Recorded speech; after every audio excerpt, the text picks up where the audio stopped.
தற்பொழுது சபை காவலர்களால் எதிர்க்கட்சி உறுப்பினர்கள் வெளியேற்றப்பட்டு வருகின்றனர். அந்த நேரடி காட்சிகளை நாம் பார்க்கிறோம்.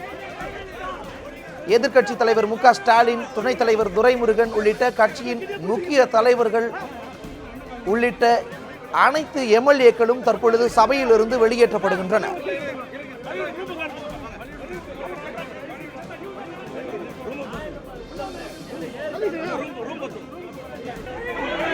சட்டப்பேரவை வளாகத்திற்குள்ளிருந்து திமுக உறுப்பினர்கள் குண்டுக்கட்டாக தூக்கி வெளியேற்றப்பட்டு வருகின்றனர்.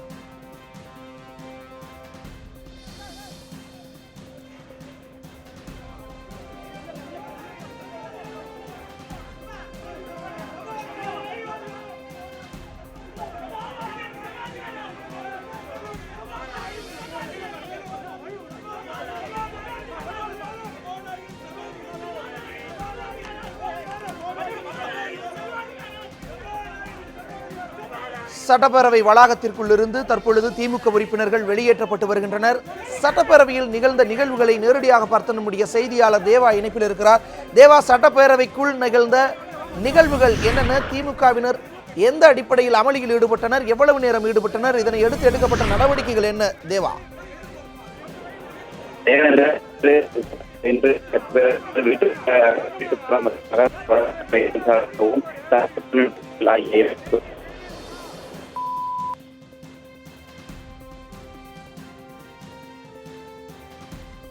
நடந்த கேள்வி நேரத்தில் பல்வேறு உறுப்பினர்கள் கேள்விகளை கேட்டிருந்தனர். அதற்கு இதனை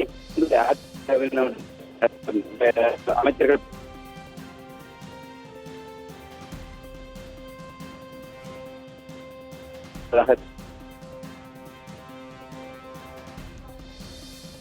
தேவாவிடமிருந்து விரைவில் தொடர்பு கொண்டு நடந்த நிகழ்வுகள் குறித்தான நேரடியாக அவர் பார்த்தவற்றை கேட்கலாம். முன்னதாக தற்பொழுது நாம் பார்த்து கொண்டிருக்கக்கூடிய காட்சி, சட்டப்பேரவை வளாகத்திற்குள் இருந்து திமுக உறுப்பினர்கள் வெளியேற்றப்பட்டு வருகின்றனர். தமிழக அரசியல் வரலாற்றில் மிக பெரிய அளவில் சபை உறுப்பினர்கள் வெளியேற்றப்படும் நிகழ்வாக இது இருக்கிறது. 89 உறுப்பினர்களை கொண்ட திமுக ஒட்டுமொத்தமாக வெளியேற்றப்படுகிறது.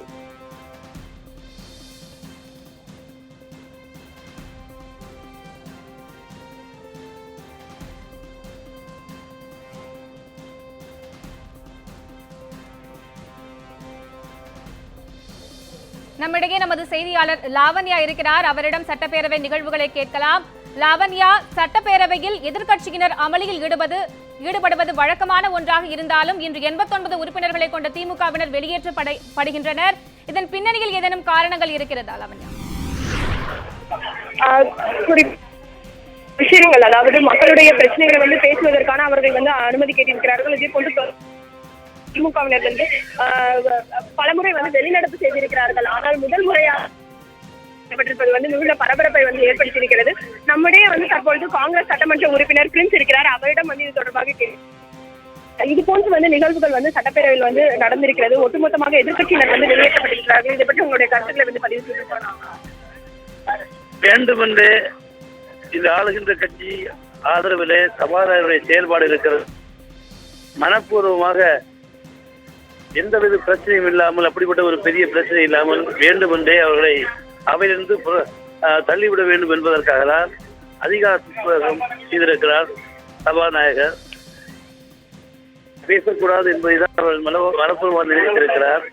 சபாநாயகர் மாதிரி நீதிபதியாக செயல்படக்கூடிய சபாநாயகர் நீதிக்கு புறம்பாக ஒரு பக்கம் ஒரு தலைபட்சமாக தன்னுடைய செயலாற்றல் இருக்கிறது. அவருக்கு கொடுக்கப்பட்ட அவருக்கு தண்டனை வழங்கி நீங்கள் ஒரு வாரத்துக்கு இருக்கக்கூடாது, இங்கே நீங்கள் உங்களை ரொம்ப தள்ளி இருக்கிறேன் என்று சொல்வது ஒரு அநியாயமான செயல், ஒரு துரோகமான செயல். ஜனநாயகத்துக்கு அவையிலே எதிர்கட்சிகளுக்கு பேசுவதற்கு இடம் கொடுப்பதில்லை. அதுபோன்று எதிர்கட்சிகள் பிரச்சனை எழுப்புகின்ற போது அவர்களை அண்ணா திராவிட முன்னேற்ற கழகத்தில் குறை சொல்கின்ற போது இவர் ஒருபட்ச பட்சமாக அவர்கள் சொல்லலாம், நீங்கள் சொல்லக்கூடாது என்ற வகையில இவர்கள் இதைவாக பேசிவிட்டு அவை குறிப்பிட்டு நீக்கி விடுகிறார். ஆகவே இன்று நடந்த நிகழ்வு ஒரு தேவையற்ற ஒரு பிரச்சனை, ஒரு வரம்பு மீறிய பிரச்சனை. அவையிலே சபாநாயகருடைய செயல்பாடுகள் கூட இன்று உண்மையிலே ஒரு சபாநாயகர் எப்படி செய்ய வேண்டும் அதை செய்யவில்லை என்பதுதான் நான் குறிப்பிடுவேன். இது பாராளுமன்றத்தில் எத்தனையோ பிரச்சனை நடைபெறுகிறது. எத்தனை விதமான பிரச்சனை இருந்தாலும் கூட அதை சமாளித்து பாராளுமன்ற நடத்த இப்படிப்பட்ட ஒரு அக்கிரமான நடக்கவில்லை. இதை காங்கிரஸ் கட்சி ஒருபோது ஏற்றுக்கொள்ளாது. அதுக்கு நாங்கள் கூட அவர்களோடு உடனிருந்து குரல் கொடுப்போம் என்பதை நாங்கள் நேரத்தை நீதி கிடைக்கும் போது நீதிக்காக போராடுவதற்கு நாங்கள் தயாராக இருக்கிறோம் என்பதை நேரத்தை நான் சொல்லிக்கொள்ள கடமைப்பட்டது. ஹலோ, சட்டப்பேரவை உறுப்பினர் காங்கிரஸ் உறுப்பினர்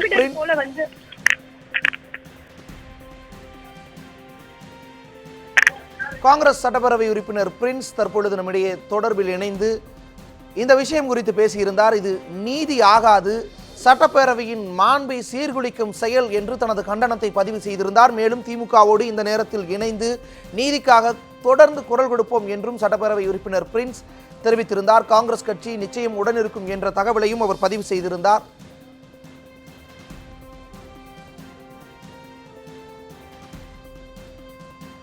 தற்பொழுது சட்டப்பேரவை எதிர்க்கட்சி தலைவர் ஸ்டாலின் செய்தியாளர்களை சந்திக்கிறார். அந்த நேரடி காட்சிகளை பார்க்கலாம். தொடர்ந்து சட்டமன்ற கூட்டத்தொடரை பொறுத்தவரையில் இதுவரையில் நடைபெற்றிருக்கக்கூடிய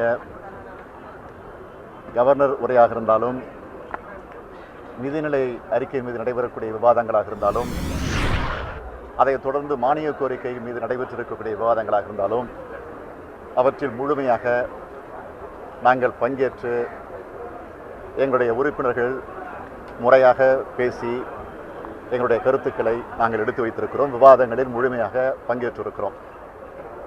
ஒரு குறிப்பிட்ட சில நேரங்களில் சபாநாயகருடைய தீர்ப்பை ஏற்றுக்கொள்ள முடியாத வகையில், அதை கண்டிக்கக்கூடிய வகையில், அதற்கு எதிர்ப்பு தெரிவிக்கக்கூடிய வகையில், எங்களுடைய எதிர்ப்பை வெளிப்படுத்தக்கூடிய வகையில் வெளிநடப்பு செய்துவிட்டு மீண்டும் அவைக்கு சென்று விவாதத்தில் பங்கேற்று வருகிறோம் என்பது நாட்டுக்கும் தெரியும்.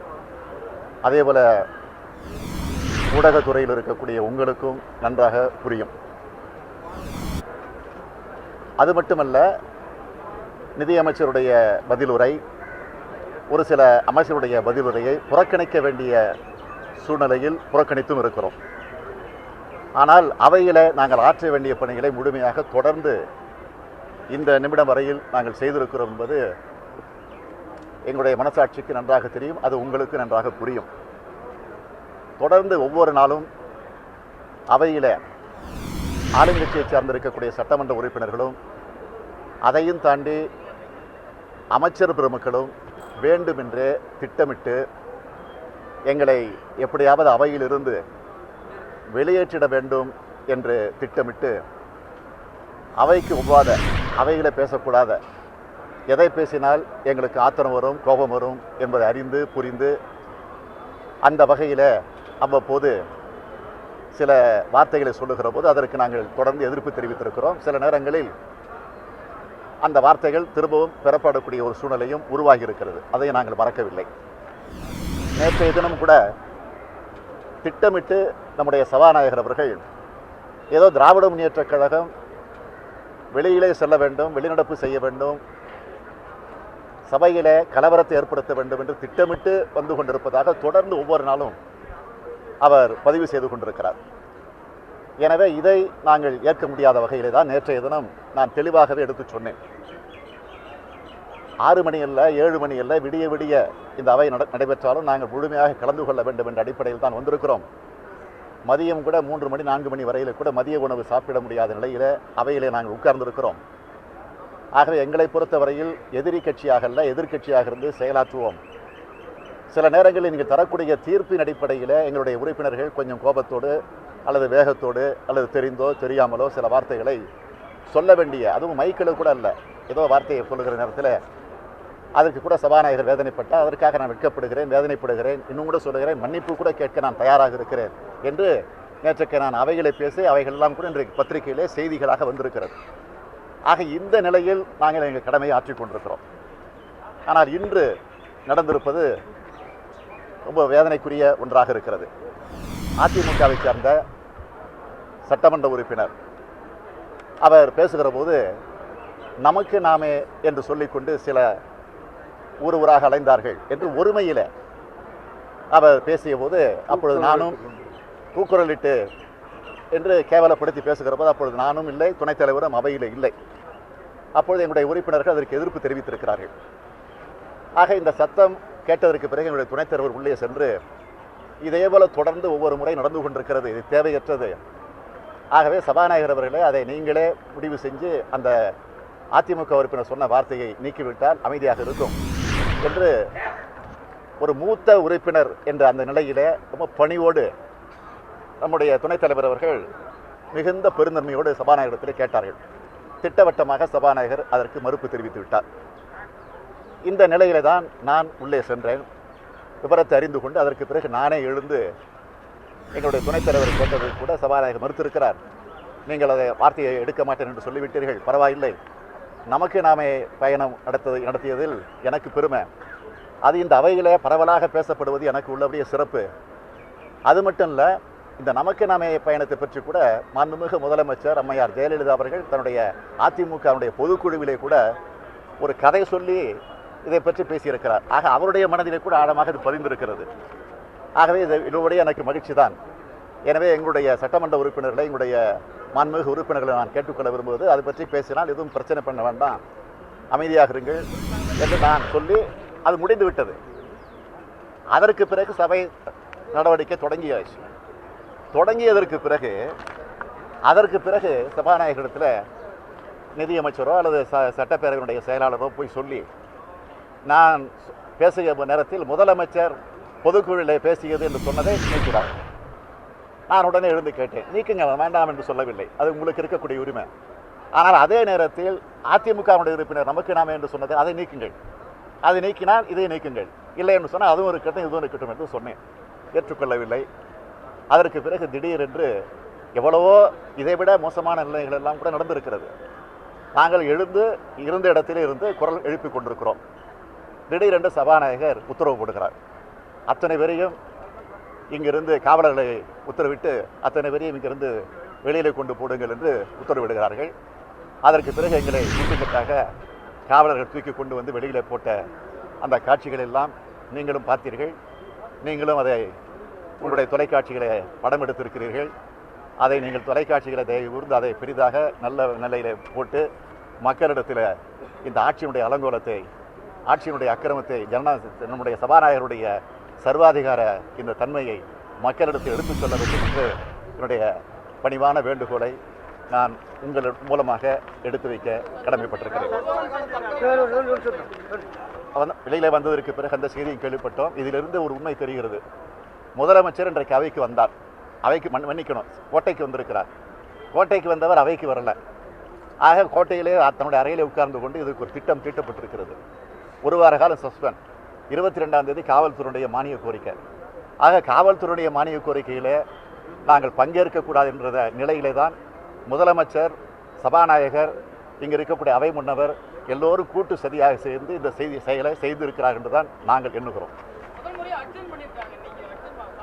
முதல் முறை இல்லை, ஏற்கனவே அது நடந்திருக்கு. அது நீங்கள் சபாநாயகர் தான் கேட்கணும். போய் சபாநாயகர் பதிவு பண்ணக்கூடிய தொடர்ச்சியாக இழுவல் செய்யறதாக சொல்றீங்க. ஆனா கடந்த வெளிநடப்பு கூட தவிர்த்துட்டு தொடர்ச்சியாக உங்க குரலை வடிவமைத்தீங்க. இப்படிப்பட்ட நிலையில நாட்டில் நடைபெற நிலையில இப்படி இருக்க நிலை மக்களுடைய பிரச்சனைகளை எடுத்துக் கொடுப்பதற்கான முக்கியமான பிரச்சனைக்கு பேசப்பட்டது மேகதாது விவகாரம். இந்த அவையை பொறுத்த வரைக்கும் இன்னைக்கு அங்கே இருக்கிற சூழ்நிலை பொறுத்த வரைக்கும் நானும் துணைத் தலைவரும் மற்ற உறுப்பினரும் கலந்து பேசி ஒரு முடிவு எடுத்து இப்போ சொல்லியிருக்கிறோம். மேற்கொண்டு இது குறித்து ஒரு வார காலம் எங்களுக்கு சஸ்பெண்ட் பண்ணியிருக்கிறாங்க. இப்படிப்பட்ட சூழ்நிலையில் எங்கள் கட்சி தலைவரோடு கலந்து பேசி அதற்கு பிறகு நாங்கள் அறிவிப்போம்.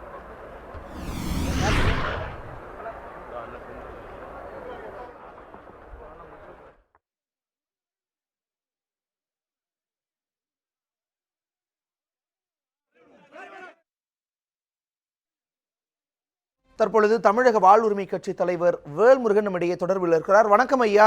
திமுக உறுப்பினர்கள் மொத்தமாக வெளியேற்றப்பட்டது குறித்த உங்களுடைய பார்வை என்ன? நடைபெற்றுக் கொண்டிருக்கின்ற சட்டமன்ற கூட்டத்தொடரில் திராவிட முன்னேற்ற கழகத்தினுடைய சட்டப்பேரவை உறுப்பினர்கள் அனைவரும் ஒரு வார காலம் சஸ்பெண்ட் என்பது உண்மையிலேயே பெரிய அதிர்ச்சியான ஒரு செய்தி. தமிழ்நாட்டிற்கு பல்வேறு விதமான பிரச்சனைகளை பக்கத்தில் இருக்கின்ற அண்டை மாநிலங்களால் தொடர்ந்து ஏற்பட்டு வருகிறது. ஆந்திர அரசாங்கம் தொடர்ந்து பாலாற்றின் குறுக்கே 22 அணைகளை கட்டி தமிழுடைய வாழ்வுரிமை, நீர் உரிமை முற்றுமுதலுமாக மறுத்திருக்கிறது. நேற்றைய தினம் சுதந்திர தினத்தில் உரையாற்றிய கர்நாடகத்தினுடைய முதலமைச்சர் அவர்கள் 5000 கோடி ரூபாயில் மேகதாது அருகே அணை கட்டப்படும் என்று அறிவித்திருக்கிறார். இதை குறித்து தமிழக சட்டமன்றத்தில் அனைத்து கட்சிகளும் ஒன்று சேர்ந்து தமிழக மக்களுடைய ஒற்றுமையை, தமிழ் மக்களின் உணர்வை மத்திய அரசுக்கு வலியுறுத்தி சட்டமன்றத்தின் மூலமாக அணை கட்டுவதை தடுப்பதற்குரிய நடவடிக்கைகளை குறித்து இன்றைக்கு விவாதித்திருக்கலாம். அதே போன்று தொடர்ந்து தமிழ் மக்களுடைய வாழ்வுரிமை பாதிக்கப்படுகிறது. என்எல்சி நிறுவனம் இன்றைக்கு என்எல்சி இந்தியா லிமிடெட் என்று மாற்றப்பட்டிருக்கிறது. நேற்று ஒரே நாளில் 2000 தொழிலாளர்களை என்எல்சி நிறுவனம் டிஸ்மிஸ் செய்திருக்கிறது. இப்படி தமிழ் இனத்திற்கு, தமிழர்களுக்கு பக்கத்து மாநிலத்தாலும் மத்திய அரசாலும் தொடர்ந்து பாதிப்புகள் ஏற்பட்ட வண்ணம் இருக்கிறது. தொடர்ந்து மீனவர்கள் கைதும் 103 படகுகள் இன்னும் விடுதலை செய்யப்படாத பிரச்சனைகள் இருந்து வருகிறது. ஆக இவற்றைக்கெல்லாம் நாம் கட்சி மாற்றங்களை கடந்து நாம் அனைவரும் ஒன்றாக சேர்ந்து மக்களால் தேர்ந்தெடுக்கப்பட்ட மக்கள் பிரதிநிதிகள் கூறி விவாதித்து மத்திய அரசுக்கு அழுத்தம் தந்து தமிழ் மக்களின் உரிமைகளை, தமிழர்களின் உரிமைகளை பாதுகாக்க வேண்டிய சட்டமன்றம் இன்றைக்கு இதுபோன்ற ஒரு நிலைமைக்கு தள்ளப்பட்டிருப்பது உண்மையிலேயே வேதனை அளிக்கக்கூடிய ஒரு செய்தியாக இருக்கிறது. அதிலும் நடந்து முடிந்த சம்பவங்களை சட்டமன்றத்தில் பிரச்சனை எழுப்பி அதனூடாக சஸ்பெண்ட் செய்யப்படுவது என்பதும் அதன் மூலமாக அமளியில் ஈடுபடுவது என்பதும் ஒரு ஏற்புடைய செயலாக இருக்காது. இந்த சட்டமன்றம் இன்னும் இருக்கின்ற குறை நாட்களில் நடந்து ஆரோக்கியமான விவாதங்கள் அங்கு நடைபெற்று தமிழர்களுக்கும் தமிழ் இனத்திற்கும் நன்மை பயக்க வேண்டும் என்று எதிர்பார்க்கிறோம். மாண்புமிகு தமிழக முதலமைச்சர் அவர்களும் இதில் தலையிட்டு பேரவைத் தலைவர் அவர்கள் இந்த ஒரு வார காலம் சஸ்பெண்ட் என்பது அதிகபட்ச தண்டனையாக தமிழக வாழ்வுரிமை கட்சி கருதுகிறது. குறிப்பாக தற்போது தமிழ்நாட்டில் ஏற்பட்டிருக்கின்ற சட்ட ஒழுங்கு, வங்கி பணம் கொள்ளை குறித்தெல்லாம் விவாதிக்கப்பட வேண்டியிருக்கிறது. மாண்புமிகு முதலமைச்சருடைய சட்ட ஒழுங்கு காவல்துறையினுடைய மானிய கோரிக்கை நிறைவேற இருக்கிறது. இந்த தருணத்தில் பிரதான எதிர்க்கட்சிகள் சட்டமன்றத்தில் இல்லாது என்பது அது ஆரோக்கியமாக அமையாது என்பது என்னுடைய கருத்து. ஆதலால் உடனடியாக இந்த தீர்ப்பை மாண்புமிகு பேரவைத் தலைவர் அவர்கள் மறுபரிசீலனை செய்யப்பட வேண்டும். திமுக உறுப்பினர்கள் அனைவரும் அவைக்கு அழைக்கப்பட வேண்டும் என்று தமிழக வாழ்வுரிமை கட்சி விரும்புகிறது. திமுக உறுப்பினர்களையும் சட்டமன்ற எதிர்க்கட்சி தலைவர் திரு ஸ்டாலின் அவர்கள் கண்ணியத்தோடு நடந்து கொள்ள ஏற்கனவே அறிவுறுத்தி இருக்கிறார். அப்படி ஏதாவது ஒரு 2 சட்டமன்ற உறுப்பினர்கள் ஏதாவது பேசியிருந்தாலும் அதற்குரிய மன்னிப்பையும் கோரியிருக்கிறார். ஆக இதையே கருத்தில் எடுத்துக்கொண்டு மாண்புமிகு பேரவைத் தலைவர் அவர்கள் இந்த தீர்ப்பை மறுபரிசீலனை செய்ய வேண்டும் என்று தமிழக வாழ்வுரிமை கட்சி தன் கருத்தை முன்வைக்கிறது. ஐயா, சற்று நேரத்திற்கு முன்பாக திமுகவினர் ஒரு சிறப்பு கவன ஈர்ப்பு தீர்மானத்தை கொண்டு வந்தனர். அதாவது மேகதாது விவகாரத்தில் அனைத்து கட்சி கூட்டத்தை கூட்டி நடவடிக்கை எடுக்க வேண்டும் என்ற ஒரு சிறப்பு கவன ஈர்ப்பு தீர்மானத்தை கொண்டு வந்தனர். அதனுடைய சற்று நேரத்தில் தற்பொழுது வெளியேற்றப்பட்டு சஸ்பெண்ட் நடவடிக்கை உள்ளாகப்பட்டு இருக்கிறார்கள். அதை தாண்டி எதிர்க்கட்சி தலைவரான மு க ஸ்டாலின் இன்னொரு விஷயத்தை முன்வைக்கிறார். காவல்துறை மானிய கோரிக்கை நடைபெறுவதால் அதில் எதிர்க்கட்சிகள் பங்கேற்க கூடாது என்று திட்டமிட்ட செயல் இது என்றும் அவர் குற்றம் சாட்டி இருக்கிறார். இந்த 2 விஷயங்களையும் வேல்முருகன் எப்படி பார்க்கிறார்? மேகதாது அணைக்கான கவன ஈர்ப்பு தீர்மானம் திராவிட முன்னேற்ற கழக உறுப்பினரால் கொண்டு வரப்பட்டு அது விவாதத்துக்கு எடுத்துக் கொள்ளப்பட்டிருக்க வேண்டும். அதை குறித்து மாண்புமிகு முதலமைச்சர் அனைத்து கட்சி உறுப்பினர்களின் ஆதரவோடு தமிழக அரசினுடைய நிலைப்பாட்டை, தமிழக மக்களின் நிலைப்பாட்டை ஒரு ஏகமனதாக ஒரு தீர்மானமாக கொண்டு வந்து மத்திய அரசுக்கு நிறைவேற்றி அனுப்பியிருக்க வேண்டும். ஐயா, உங்களுடைய தகவல்களுக்கும் உங்களுடைய கருத்துக்களுக்கும் மிக்க நன்றிங்க ஐயா. தற்பொழுது இந்திய கம்யூனிஸ்ட் மாநில செயலாளர் முத்தரசன் அவர்கள் நம்முடைய இணைப்பில் இருக்கிறார். வணக்கம் ஐயா. திமுகவினர் வெளியேற்றப்பட்டு சஸ்பெண்ட் செய்யப்பட்ட நடவடிக்கை குறித்த உங்களுடைய பார்வையை சொல்லுங்கள். தமிழ்நாடு சட்டப்பேரவையில் அனைத்து இந்திய அண்ணா திராவிட முன்னேற்ற கழகம் ஆளுங்கட்சியாகவும், திராவிட முன்னேற்ற கழகம் நல்ல பலத்தோடு ஒரு நல்ல எதிர்கட்சியாகவும் தமிழ்நாட்டு மக்கள் தேர்ந்தெடுத்திருக்கிறாங்க. தமிழ்நாட்டு மக்களுடைய நம்பிக்கைக்குரிய முறையில் 2 கட்சிகளும் நடந்து கொள்ள வேண்டும். மக்கள் பிரச்சனைகள் குறித்து விவாதித்து தீர்வு காண வேண்டும் என்று தமிழ்நாட்டு மக்கள் விரும்புகிறார்கள். நான் சட்டமன்றம் தொடங்கிய நாள் முதல் இன்று வரையில் மக்களுடைய எதிர்பார்ப்புகளுக்கு மாறாக இருவரும் அதை ஒரு சண்டைக்களமாக மாற்றியிருப்பது மிகுந்த கவலைக்குரியது. ஆளும் கட்சி எதிர்கட்சி உறுப்பினர்கள் பேசுகிற ஒவ்வொரு சந்தர்ப்பத்திலும் அவர்கள் அமைச்சர்கள், குறிப்பாக அமைச்சர்கள் குறுக்கிட்டு அவர்களுடைய நேரத்தை வீணடிப்பதும், அதிலிருந்து இவர்கள் எரிச்சல் அடைந்து வேறு பிரச்சனைகளை கலப்புவதும், இப்படி மாறி மாறி ஒரு எரிந்த கட்சி எரியாத கட்சி என்கிற நிலையில 2ம் போய்கொண்டிருப்பது நல்லதல்ல. தமிழக சட்டப்பேரவை ஜனநாயக நெறிமுறைகளுக்கு உட்பட்டு அது நடைபெற வேண்டும். இதில் கூடுதலான பொறுப்பு ஆளுங்கட்சிக்கு இருக்கிறது என்பது ஒரு தவிர்க்க முடியாத உண்மையாகும். ஆகவே 2 கட்சிகளும் தங்கள் நிலையிலிருந்து தங்களை மாற்றிக்கொள்ள வேண்டும். ஆளுகின்ற கட்சி தங்களுக்குரிய பெரும்பான்மையை பயன்படுத்தி எதிர்கட்சிகளை இழிவுபடுத்துவது போன்ற நடவடிக்கைகள் அல்லது சஸ்பெண்ட் செய்வது அல்லது தூக்கி வெளியேற்றுவது என்ற நடவடிக்கைகளை எல்லாம் கைவிட்டு ஒரு சுமூகமான சூழலில் நடைபெறுவதற்குள்ள வாய்ப்பை உருவாக்க வேண்டும் என இந்திய கம்யூனிஸ்ட் கட்சியின் சார்பில் கேட்டுக்கொள்கின்றேன். ஹலோ முத்தரசன் ஐயா, உங்களுடைய தகவல்களுக்கும் உங்களுடைய கருத்துக்களுக்கும் மிக்க நன்றி. தற்பொழுது நம்மிடையே முன்னாள் சட்டப்பேரவை உறுப்பினர், இந்திய குடியரசுக் கட்சியினுடைய தலைவர் சேகு தமிழரசன் ஐயா இணைந்திருக்கிறார். வணக்கம் ஐயா. சட்டப்பேரவையிலிருந்து திமுக உறுப்பினர்கள் குண்டுகட்டாக வெளியேற்றப்பட்டு 5 நாட்கள் சஸ்பெண்ட் நடவடிக்கைக்கு உள்ளாக்கப்பட்டு இருக்கிறார்கள். இது குறித்த உங்களுடைய கருத்துக்களை சொல்லுங்கள். வணக்கம். இது எதிர்பார்த்த ஒன்றுதான்.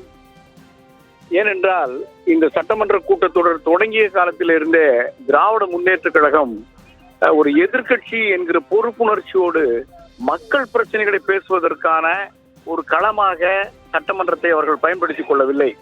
மாறாக அதை எதை ஒரு சண்டைக்களம் போல கருதி தங்களுக்கு உருவாகி இருக்கிற அந்த எண்ணிக்கை கூடுதலை கருத்திலே கொண்டு தங்களால் எதை வேண்டுமானாலும் செய்ய முடியும், சட்டமன்றத்தினுடைய அமைதியை குலைக்க முடியும், சட்டமன்றத்தினுடைய மரபுகளை எல்லாம் உடைத்தெறிய முடியும் என்கிற அப்படிப்பட்ட ஒரு குறுகிய எண்ணத்தோடு அவர்கள் நடவடிக்கை ஒன்றொன்றும் சட்டமன்றத்தை நிலைகுலைப்பது செய்வது, சட்டமன்ற மரபுகளை தூக்கி எறிவது, சட்டமன்ற மாண்பை இழிவுபடுத்துவது, இதை போன்ற செய்திகளாகவே இருந்து வந்ததை எல்லோரும் வெளியே இருந்தவர்களும் பார்க்கக்கூடிய அளவுக்கு தான் நிகழ்ந்து கொண்டிருந்தது என்பதை நாம் ஒவ்வொருவரும் அறிவோம்.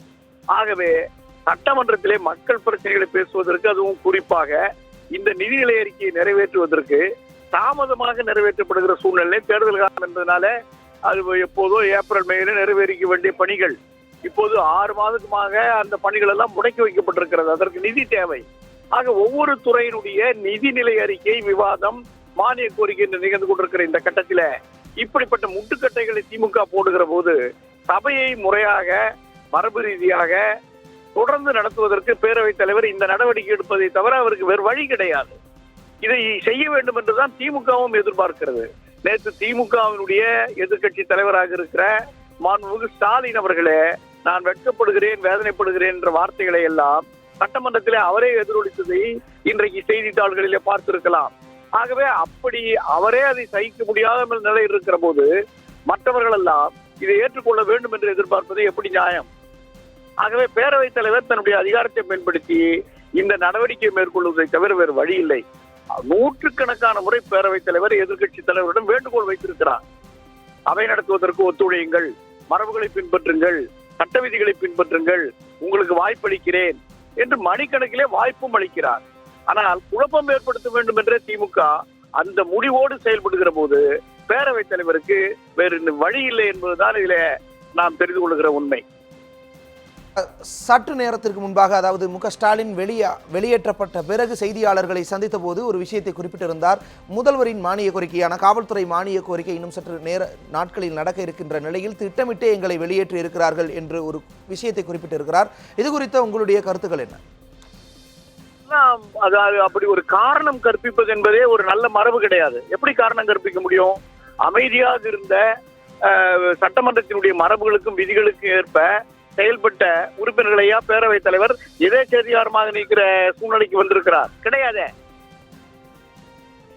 ஐயா, உங்களுடைய கருத்துக்களுக்கு மிக்க நன்றி. தற்பொழுது அதிமுகவை சேர்ந்த நாஞ்சில் சம்பத் அவர்கள் நம்மிடையே இணைப்பில் இருக்கிறார். வணக்கம் ஐயா. திமுக ஒட்டுமொத்தமாக கூண்டுக்கட்டாக வெளியேற்றப்பட்டு இருக்கிறது, சஸ்பெண்ட் செய்யப்பட்டிருக்கிறது. இது குறித்த உங்களுடைய கருத்துக்கள் என்ன? சபை நடவடிக்கைகளுக்கு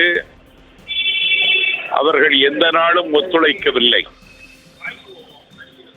எதிர்கட்சி தலைவர் பொறுப்பில் இருக்கக்கூடிய ஸ்டாலினுடைய கட்டுப்பாட்டில் அந்த கட்சியினுடைய சட்டப்பேரவை உறுப்பினர்கள் இல்லை. நேற்றைக்கு மு.க. ஸ்டாலின் அவர்கள் வெட்கப்படுகிறேன், வேதனைப்படுகிறேன், மன்னிப்பு கேட்டுக் கொள்கிறேன் என்று சொல்லுகிற அளவிற்கு அவர்கள் கட்சிக்குள்ளேயே கட்டுப்பாடு சீர்குலைந்து விட்டது. ஆகவே சபையை நடத்த விடக்கூடாது என்பதிலே அவர்கள் வைராக்கியமாக இருக்கிறார்கள். சபையை நடத்த விடாவிட்டால் சபாநாயகர் தன்னுடைய அதிகாரத்தை பயன்படுத்தி வெளியேற்றுவது என்பது வழக்கம்தான். இதில் ஆச்சரியப்படுவதற்கொன்றும் இல்லை.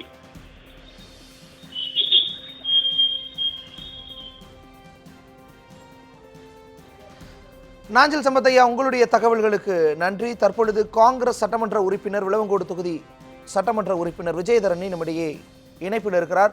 வணக்கம்மா, உங்களுடைய கருத்துக்கள் என்ன?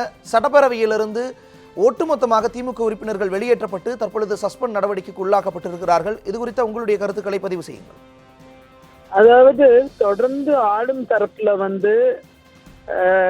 எதிர்த்தரப்பை தூண்டி விடுவது, அவர்களை செயல்பட விடாமல் தடுப்பது, எதிர்கட்சி உறுப்பினர்கள் பேசும் பொழுது கடுமையாக விமர்சிப்பது, அந்த தலைவர்களுக்கு பெயர் சூட்டி விமர்சிப்பது, இது போன்ற விஷயங்களே ஆளுங்கட்சி தரப்புல ரொம்பவே செஞ்சுட்டே இருக்காங்க. தொடர்ந்து இது நடந்துட்டு தான் இருக்கு.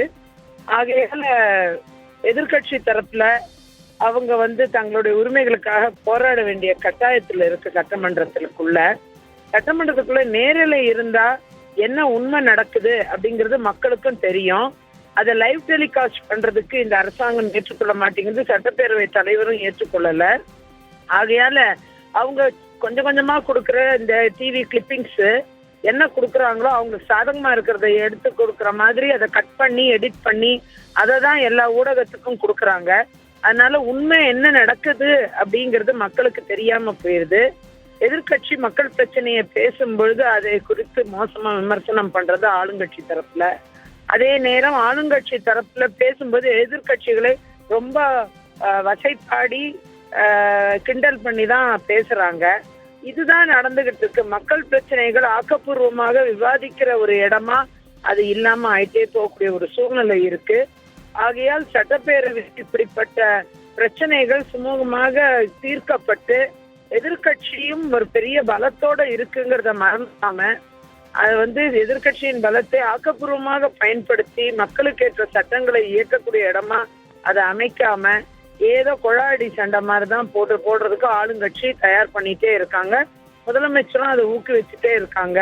அதனால சபாநாயகரும் ஆளுங்கட்சி பேசுற தவறான விஷயங்களை அவை குறிப்புல இருந்து நீக்கிறது இல்லை. ஆனா எதிர்கட்சியை பொறுத்தவரை ஆக்கப்பூர்வமா பேசுறதை கூட நீக்கிடுறாங்க அவை குறிப்புல இருந்து. இதுதான் நடக்குது. எதிர்கட்சிகளை பேச விடுறதே கிடையாது. இப்படிப்பட்ட சூழ்நிலையில அவை மக்களுக்கான ஒரு அவையா தமிழகத்துல நடைபெறல, சட்டப்பேரவை நடைபெறலங்கிற ஒரு குற்றச்சாட்டு தொடர்ந்து இருந்துட்டே இருக்கு. எதிர்கட்சி உறுப்பினர்களை வெளியேற்றம் செய்தது தவறு, கண்டனத்துக்குரியது. குறிப்பா சஸ்பெண்ட்லாம் செய்யறது ஏதோ அவைய அதிமுகவோட செயற்குழு மாதிரி நடத்தலாம் அப்படிங்கிற ஒரு எண்ணத்தோட செயல்படுற மாதிரி தெரியுது.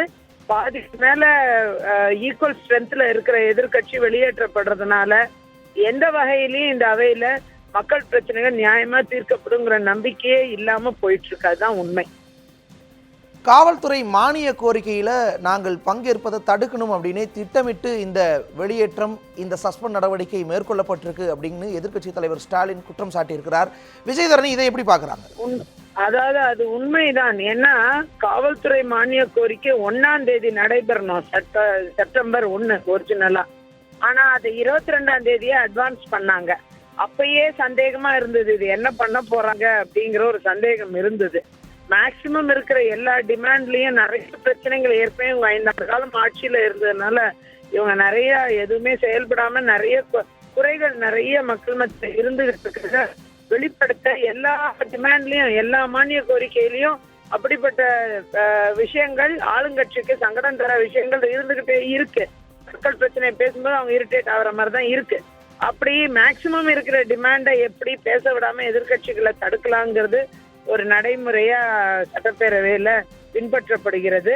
நடுநிலையா இல்ல விஷயங்கள். ஆகையால் இப்ப 22ஆம் தேதி காவல்துறை மானிய கோரிக்கையை அட்வான்ஸ் பண்ணிட்டு இப்ப அதோட ஷார்ட் டேட் 2-4 நாள் முன்னாடி அதை வெளியேற்றம் பண்ணி சஸ்பெண்ட் பண்ணா 10 நாள் சஸ்பெண்ட் பண்ணா கூட காவல்துறை மானியத்துல எதிர்கட்சியோட குரலே தெரியாம போயிடும். ஒரு பக்கமா செயற்குழு அதிமுக செயற்குழு நடந்து முடிஞ்சிடும் அன்னைக்கும். ஆகையால அப்படிப்பட்ட ஒரு நடவடிக்கைக்காக தான் இன்னைக்கு அட்வான்ஸா பண்ண மாதிரி தெரியுது. எனவே சஸ்பெண்ட் பண்ற நடவடிக்கை எல்லாம் பாத்தீங்கன்னா உள்நோக்கம் நிறைந்தது. இது நிச்சயமா எதிர்கட்சிகளுடைய குரவலையை நெரிக்கக்கூடிய, குரல் எதிரொலிக்க கூடாது என்ற அடிப்படையில் தான் நடத்தப்படக்கூடிய ஒன்று. இதை நம்ம வன்மையா காங்கிரஸ் கட்சி தரப்புல நாங்க வன்மையா எதிர்க்கிறோம், கண்டிக்கிறோம். எதிர்கட்சிகளுக்கு வாய்ப்பு தராத இந்த அவையில் நிச்சயமாக மக்கள் பிரச்சனைகள் நியாயத்தோடு தீர்க்கப்பட முடியாது என்பதில் எங்களுக்கு உறுதியான கருத்து இருக்கிறது. தமிழக மக்கள் வஞ்சிக்கப்பட்டவர்களாகத்தான் நாம் இருக்கிறோம். சட்டப்பேரவை உறுப்பினர்கள் 98 பேர் 100 பாதிக்கு மேல அவை காலி ஆயிடுச்சுன்னா அந்த அவையை பொறுத்தவரை இந்த விஷயமே மக்கள் நலன் சார்ந்துதான் இருக்க வாய்ப்பே கிடையாது. தமிழக மக்கள் பாதி பேர் பண்றோம் நாங்க எதிர்கட்சிகள். அப்ப பாதி பேர் பேசாத ஒரு அவை, நிச்சயமா பங்கேற்க முடியாத ஒரு அவையை உருவாக்குறாங்கன்னா அது விஜயதரணி, உங்களுடைய தகவல்களுக்கும் கருத்துக்களுக்கும் மிக்க நன்றி. தற்பொழுது நம்மிடையே இணைப்பில் மூத்த பத்திரிகையாளர் திரு ஞானி அவர்கள் இணைந்திருக்கிறார். வணக்கம் ஐயா. இந்த சட்டப்பேரவை தேர்தல் முடிந்து ஆட்சி அமைக்கப்பட்டவுடன் எதிர்க்கட்சி ஒரு வலிமையான எதிர்க்கட்சி, இதனால் சட்டப்பேரவை நிகழ்வுகள் ஆக்கப்பூர்வமாக இருக்கும், எதிர்க்கட்சி வலிமையாக அமைந்ததால் நல்ல நிலைமை, மக்கள் பிரச்சனை விரிவாக விவாதிக்கப்படும் என்றெல்லாம் சொல்லப்பட்ட நிலையில், அரசியல் விமர்சகர்களால் சொல்லப்பட்ட நிலையில் தற்பொழுது திமுக ஒட்டுமொத்தமாக வெளியேற்றப்பட்டு இருக்கிறது, சஸ்பெண்ட் நடவடிக்கைக்கு உள்ளாக்கப்பட்டு இருக்கிறது. இதை ஒரு அரசியல் பார்வையாளராக, மூத்த பத்திரிகையாளராக நீங்கள் எப்படி பார்க்கிறீர்கள்? நடந்திருப்பது மிகவும் வருத்தத்துக்குரிய ஒரு விஷயம். குறிப்பாக திமுக உறுப்பினர்கள் சிலருடைய பேச்சு போக்கை பற்றி ஸ்டாலின் வருத்தம் தெரிவிக்க முன்வந்து சபாநாயகரிடம் மன்னிப்பு கேட்க கூட முன்வந்த பிறகு கூட சபாநாயகர் இப்படிப்பட்ட கடுமையான நடவடிக்கை எடுத்திருப்பது என்பது நிச்சயமாக ஜனநாயகத்திற்கு ஆரோக்கியமான போக்கு அல்ல. ஒரு சட்டமன்றம் என்பது ஆளுங்கட்சியினர் மட்டும் அமர்ந்து நடத்தக்கூடிய இடம் அல்ல. அங்கு எதிர்கட்சியினர் இருந்தால்தான் சட்டமன்றம் முழுமை அடைகிறது. இப்போது எதிர்கட்சியினர் இல்லாத ஒரு சட்டமன்றம் என்பது முழுமை இல்லாத சட்டமன்றமாகத்தான் இருக்க முடியும். இவ்வாறு இது தொடர்வது என்பது தமிழ்நாடு அரசியலுக்கும் தமிழ்நாட்டு ஜனநாயகத்திற்கும் எந்த விதத்திலும் ஏற்புடையதல்ல. சபாநாயகர் தன்னுடைய கருத்தை மறுபரிசீலனை செய்து மீண்டும் எதிர்கட்சியினர் பங்கேற்கக்கூடிய ஒரு சூழ்நிலையை நாளையோ மறுநாளோ ஏற்படுத்துவார் என்று எதிர்பார்க்கிறோம். இந்த நிலையில் எதிர்க்கட்சி தலைவர் ஸ்டாலின் ஒரு குற்றச்சாட்டை சுமத்தி இருந்தார். அதாவது முதலமைச்சரின் மானிய கோரிக்கையின் மீது தாங்கள் பேசுவதற்கு வாய்ப்பு அளிக்கப்படக்கூடாது, தாங்கள் பங்கேற்கக்கூடாது என்பதற்காகவே திட்டமிட்டு எடுக்கப்பட்ட நடவடிக்கை இது என்ற மாதிரியான ஒரு குற்றச்சாட்டை சுமத்தி இருக்கிறார். அதை நீங்க எப்படி பார்க்கிறீங்கய்யா? நான் வெறும் ஒரு மானிய கோரிக்கை மீது மட்டும் பேச்சை மறுப்பது என்று பார்க்கவில்லை. ஒட்டுமொத்தமாகவே எதிர்கட்சியுடைய குரலை மறுப்பதாகத்தான் இதை பார்க்க வேண்டும். எந்த விஷயத்திலுமே எதிர்கட்சியுடைய குரல் ஒழிக்க முடியாதபடி அவர்களை வெளியே அனுப்புவது என்பது நிச்சயம் ஏற்கக்கூடியது அல்ல. ஞானியா, உங்களுடைய கருத்துக்களுக்கு நன்றி.